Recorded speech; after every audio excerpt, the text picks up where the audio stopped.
ফেরাউন ও হজরত মুসা এর কাহিনী ইতিহাসের সবথেকে শিক্ষামূলক সংঘর্ষ।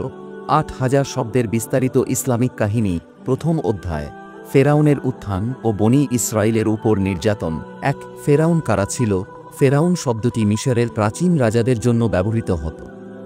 ইতিহাসবিদদের মতে ফেরাউন ছিল একাধিক ব্যক্তি, কিন্তু কুরআনে যাকে ফিরাউন বলা হয়েছে তিনি ছিলেন সেই এক নায়ক যিনি হজরত মুসা এর সময় শাসন করতেন এবং নিজেকে রব্বুল আলার দাবি করেছিলেন।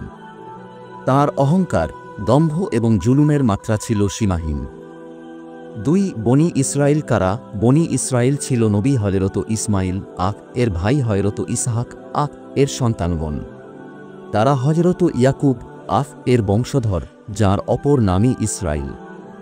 এই জাতিকে মিশরে এনে রাখা হয়েছিল কৃতদাসের মতো। ৩. ফেরাউনের শাসনকাল।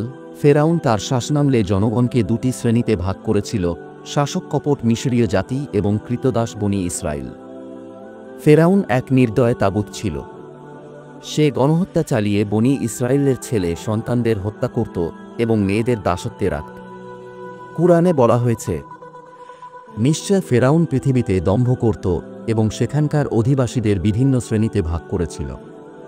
সূরা আল কাসাস ৪, দ্বিতীয় অধ্যায়। মুসা এর জীবন, নবুযত এবং ফেরাউনের পতনের শুরু। ৪. হজরত মুসা এর অলৌকিক জন্ম। ফেরাউন যখন শিশু হত্যার নির্দেশ দেয় তখনই মুসা এর জন্ম হয়। তার মা ইউখাবিজ আল্লাহর ওহী পেয়ে তাকে একটি ঝুড়িতে রেখে নীল নদের স্রোতে ভাসিয়ে দেন। ৫. আল্লাহর পরিকল্পনায় ফেরাউনের ঘরেই লালন। আল্লাহর অশেষ কৌশলে ঝুড়িটি ফেরাউনের প্রাসাদের পারে এসে লাগে। ফেরাউনের স্ত্রী আসিয়া দয়াপরবশ হয়ে শিশুটিকে লালন পালনের অনুমতি নেন। আল্লাহ বলেন, আমি তো তোমার প্রতি আবার অনুগ্রহ করেছিলাম যখন আমি তোমার মাকে নির্দেশ দিয়েছিলাম। সূরা তহা ৩৮-৩৯। যুবক মুসা ও এক দুর্ঘটনা। যুবক মুসা একদিন একজন বনি ইসরাইল এবং এক মিশরীয়ের মধ্যে ঝগড়া দেখে একজনকে রক্ষা করতে গিয়ে ঘুষিতে মিশরীয়কে মেরে ফেলেন। মুসা তখনই অনুতপ্ত হন এবং আল্লাহর কাছে ক্ষমা চান। ৭. মাদিয়ানে নির্বাসন ও বিবাহ। তিনি আত্মরক্ষার্থে মিশর ত্যাগ করেন এবং দীর্ঘ সফরের পর পৌঁছান মাদিয়ানে। সেখানকার এক পুণ্যবান ব্যক্তি হজরত শুয়াইব তাঁকে জামাতা করেন। তিনি সেখানে ১০ বছর থাকেন। ৮. নবুয়তের ঘোষণা। তুর পাহাড়ে আল্লাহ মুসা কে নবুযত দান করেন যখন তিনি তুর পাহাড়ের পথে অগ্নিশিখা লক্ষ্য করে যান। তিনি আল্লাহর কণ্ঠ শুনে ভয় পান, কিন্তু আল্লাহ তাকে সান্ত্বনা দেন। আমি আল্লাহ, আমার ব্যতীত কোনো উপাস্য নেই, অতএব তুমি আমার ইবাদত করো। সূরা তহা ১৪-৯। মিশনে যাত্রা। ফেরাউনের বিরুদ্ধে মুসা নবুয়তের দায়িত্ব নিয়ে ফিরে আসেন এবং ফেরাউনের কাছে যান। তিনি বলেন, হে ফেরাউন ও হারুনের প্রভু। ফেরাউন চরম রাগে জাদুকরদের হত্যার নির্দেশ দেয়। ১১. গজবের ধারাবাহিকতা। মুসা বহুবার বনি ইসরাইলের মুক্তির আবেদন করলেও ফেরাউন রাজি হয় না। তখন আল্লাহ একে একে গজব পাঠান। ১. অতিমাত্রায় খরা। ২. ফসল নষ্ট। ৩. উকুন ও পোকা। ৪. ব্যাঙে ভরে যাওয়া। ৫. পানির রক্তে রূপান্তর। কিন্তু প্রত্যেকবার ফেরাউন প্রতিশ্রুতি ভঙ্গ করে। ১২.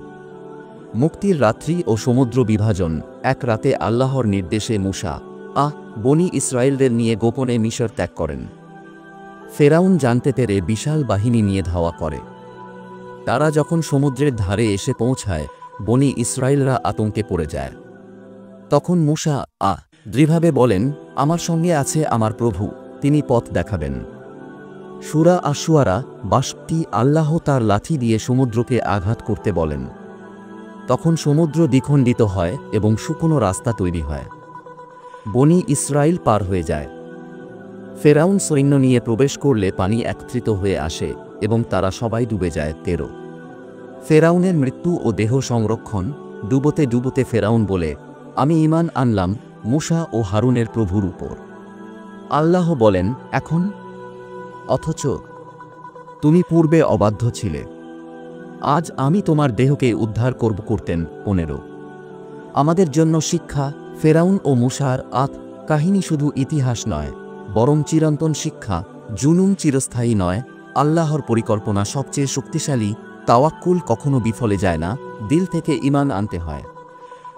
মৃত্যুর সময়ের নয়, নবীদের পথেই সঠিক পথ। উপসংহার: এই কাহিনী আমাদের শিখায়, আল্লাহ সবকিছু জানেন, দেখেন এবং ন্যায় বিচার করেন। দুনিয়ার যে কোনো জুলুম বা অন্যায় একদিন পরিণতি পায়। আল্লাহ তার নবীদের রক্ষা করেন এবং ঈমানদারদের বিজয় দেন।